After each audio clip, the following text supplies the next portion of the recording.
हाँ बच्चों, एक बार हम अपने वीडियो को फिर शुरू करते हैं, क्योंकि बच्चों अक्सर हमारा वीडियो जब थोड़ा सा बड़ा हो जाता है तो वह डाउनलोड करने में बड़ी समस्या हो जाती है। अर्थात इस समय थोड़ी नेट की प्रॉब्लम होने के कारण ये समस्या बढ़ भी रही है।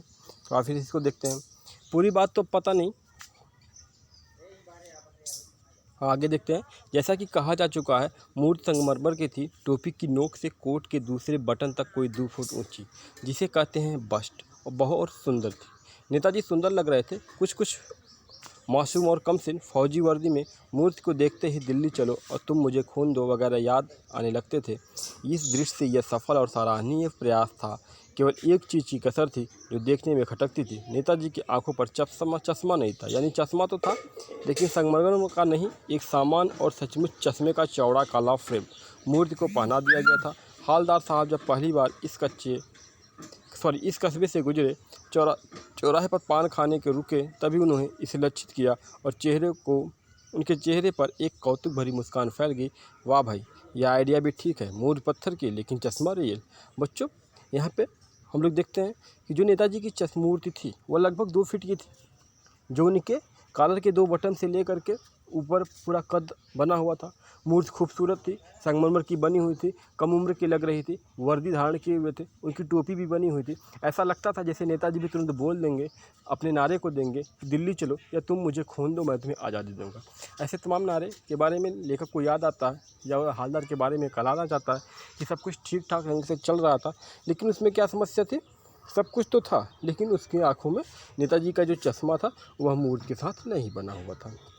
अर्थात इस तरीके से क्या था कि उन्हें एक रियल वास्तविक चश्मा मूर्ति पे लगा दिया जाता था। तो इस तरीके से हम लोग देखते हैं कि कैसे ही हम वास्तविकता को प्राप्त कर लेते हैं, किसी भी मूर्तिवत चीज़ में जीवंत को ढूंढ लेते हैं। इसी को यहाँ पे बताया गया बच्चों। इस तरीके से वह दिखाना चाहते हैं कि कैसी इस मूर्ति में चश्मा नहीं था।